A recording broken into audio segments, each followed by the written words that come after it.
Hi, I'm Sarah, and my project for sociology is teen suicide. I chose this topic because it's really, hits close to home. I mean, it's about teens, and we're all teens, and I've had my own share of depression and stuff like that. So this video or documentary is basically about teen suicide and not just the statistics and not just the averages and numbers on a spreadsheet. This is about real people saying real things about their lives or about people's lives that they knew or know, and, about how suicide affects even the people who didn't commit it or didn't think about it. So you'll see a bunch of people from the age of 14 to 18 talking about how they feel about the subject, how it's touched them in real life, how, it's not just numbers on a spreadsheet, it's real people, and it affects us all, So I hope you get a lot out of it, and I hope you understand a little bit more about the topic after I'm done. Okay, so this is a video. Your face will be blacked out, so you're okay. I just need you to tell me your input about teen suicide, any experiences that you've ever had, anything that means something to you. Over the last few years of being in high school, I have encountered many people and many stories. A couple years ago, I recall having a friend that she wanted to commit suicide, and honestly, I didn't think that she really had to commit it. I really hate to say that she was doing it just for attention. She was an adopted child. She had a very loving family that she hated. I don't know why. Probably because she was adopted at a late age and never really felt accepted. I really wish I could have helped her more, but when she wasn't talking about suicide, she was doing bad things to herself and to others, and it was very depressing, and it's just really hard to handle somebody who is involved with that kind of suicide, that they're doing it just for attention. I recall last year I had two close friends that they wanted to commit suicide because they were having a lot of family issues, and they were having just a hard time dealing with high school relationships, everything. And thankfully I was able to convince one or possibly both of them to not committing suicide. I know that we all helped each other because I did struggle in the past with teen suicide. It's really hard to ignore the fact that people do love you, that people actually care. It feels like they're not, that they're just saying it, but they really do. I remember when I would do bad things myself, that I thought that I didn't really want it to be a cry of help. I just wanted people to realize how much pain I was in.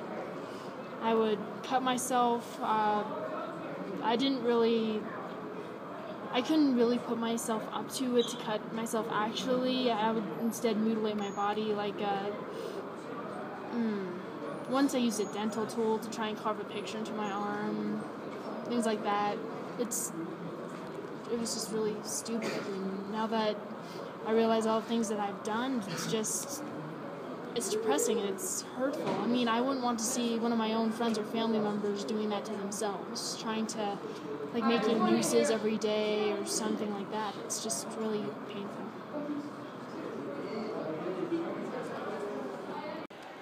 Are you recording it? Yes, I am. Oh. Okay. So state your name if you're comfortable with it. I'm Joe. And grade? I'm a senior. Okay, so my video is about teen suicide. Do you have any opinion about that matter? Sucks. It really does. People, it doesn't affect the people that, just participate in teen suicide. It affects everybody around. There are people that love them even though they may not think that. And they're sad. Sorry, it's morning. Talking sucks right now. They get sad when people leave, and it sucks. Yeah. Okay. So have you or anyone close to you ever had experience with suicide or suicidal thoughts? Yes. I have a couple of friends who have contemplated suicide.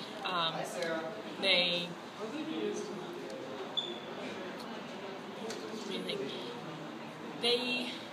were boys, for one, which I think statistically is more dangerous than girls because girls are usually more hesitant.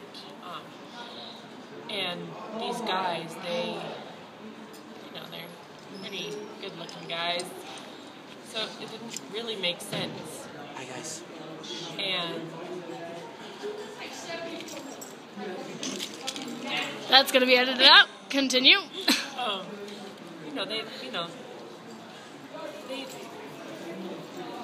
they had talked to me beforehand, and they were like, "Oh, I think I'm going to do this and all that." And I was like, "You do that, I'm going to disown you." Not only because you're dead, but because, yeah. Anyway, and it takes a lot of convincing to try and tell someone that you're there for them. You pretty much had to break down crying just to get the Record. Okay, so I have my friends here, and we're going to talk about teen suicide because it's a very serious topic, and I think a lot of people don't realize how serious it is. So, guys, you want to say your pieces first, or shall I go first? You. Okay, I'll go first then. So I moved to Colorado when I was a freshman, and I moved in the middle of the semester. Everyone else had their friends and cliques and all that junk, and I had no one. And I had moved away from someone who was very special to me, and we had been bullied together because we were together and we weren't supposed to be. Well, says everyone else. And when I moved here, I had gotten a text message from one of my other friends telling me that she was being bullied more severely than we had.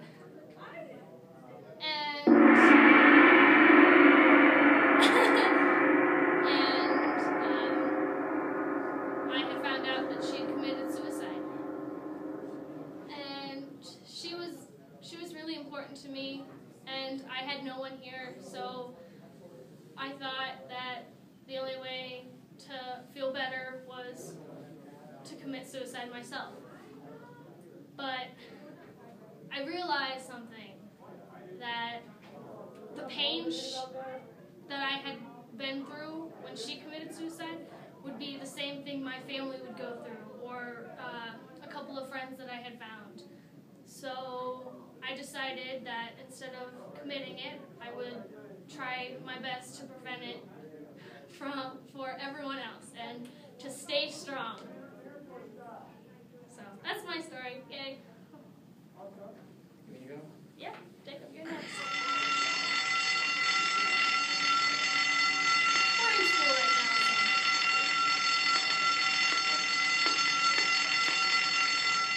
They're smart. Yeah, stay in school. Good morning, Falcons. Please stand for the pledge. I pledge allegiance to the flag of the United States of America and to the republic for which it stands, one nation, under God, indivisible, with liberty and justice for all. Have a good day, Falcons. You probably only see like our crotches. You can edit that part out. Edit that part I out. hope I can. Continuing. Okay. So when I moved to Colorado, things were great. I moved in the middle of 3rd grade, and I met some friends, and then I went to a private school from 4th to 8th grade, and it was great. And then I had all of my friends, and then since that school I went to only went through 8th grade, I had to go to a new school, which was Falcon High School, where I met Sarah. And Sarah was awesome freshman year. We helped each other through like everything. God, I love you. Oh, I'm not good enough for recognition. And so it was really hard freshman year because I didn't have any friends, and everyone from the middle school already had their friends. So I didn't really know anyone except I met Sarah because she didn't have any friends either. So we both had friends, but yeah. So my freshman year, I was struggling with like coming out and stuff like that, and it was really hard.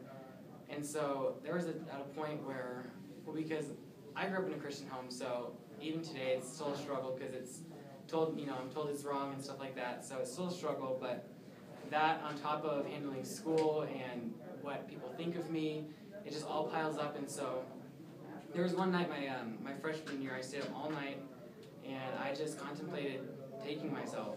And I stayed up all night and went to school the next day and cried, and it was terrible. But then I realized that that's not the answer, because nothing's going to get better if you kill yourself. You can't, there's nothing you can do at that point.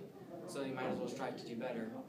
And so I came out, and the encouragement was actually a lot better than I had thought it was going to be. Everyone was very supportive except maybe a few people. But don't let them say who you are. And then things were going good my sophomore year, and then one of my friends from church asked me to the Sadie Hawkins dance, and I said no. That's before I was completely out. And the next week she killed herself. And it makes me really upset to think that it was just like the week before I was talking to her. And I never thought it was going to happen to me or one of my friends, and then it did. And it was heartbreaking, and for the longest time I thought it was my fault because I said no, and I felt like if I had said yes, then she would have talked to me about things, and I could have helped her, but she didn't tell me anything, and so it was really hard, but then I realized that it's not my fault, it was her decision, and she's in a better place now. So any advice I could give was definitely It's to lit. find someone who can What are you three doing back here? making a video for Sarah's project about teen suicide. Songwriting. Did I interrupt it? Nah, You're fine. Can I photobomb it? No! Ah! Oh, Chief. Oh, wait, what's Shots this? fired. What happened? Low battery.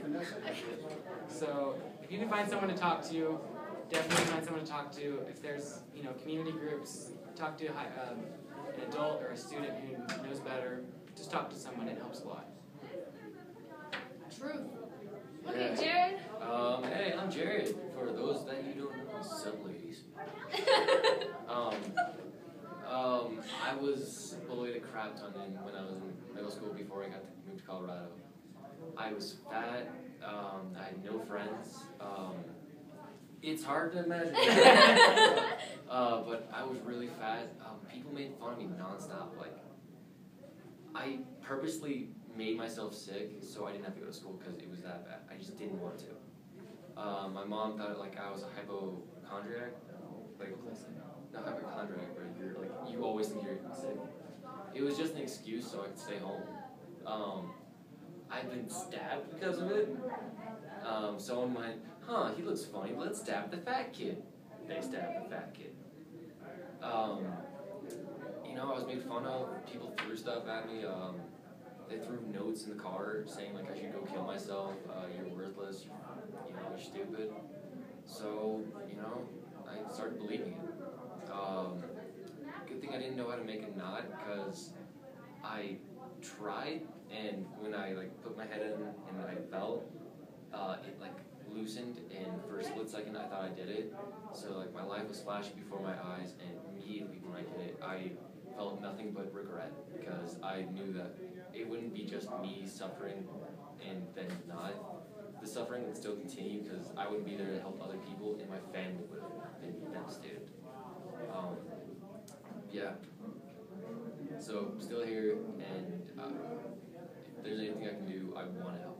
Come talk to one of us. We can help you. Because we're awesome. Yeah, I I wish mean, that I could be like the cool kids. Because all the cool kids, they seem to fit in. We are the cool kids. What are you talking about? Oh, snap, son. oh snap.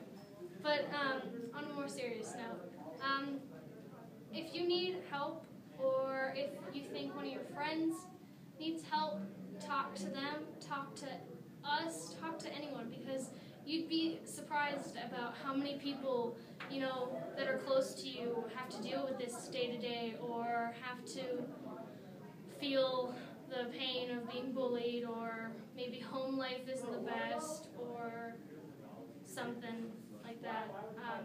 But everyone here is here for everyone else, you know? Just know you're freaking awesome. Yeah. Freaking awesome. All of you are amazing. I love you. Mwah. Amazeballs. Amazeballs. You're all lit. I mean, It's lit. come on. Just like the military ball. Okay, we're gonna go now. Alright, that one was way better because So, I looked up some statistics. Can't say can't say that word. I looked up some of those things to put into my video. It says that suicide is the second leading cause of death for ages 10 to 24, which is about teen, young adult age. More teenagers and young adults die from suicide than from cancer, heart disease, AIDS, birth defects, stroke, pneumonia, influenza, and chronic lung disease combined. So all of those combined doesn't even come close to the death rate from suicide. 4 out of 5 teens actually commit suicide when they try. Each day in the U.S., there is an average of over 5,400 attempts by young people, grades 7 to 12. So, again, teens, high school years. Out of those 4 or 5, 3 out of that 5 give clear warning signs that they are going to commit it.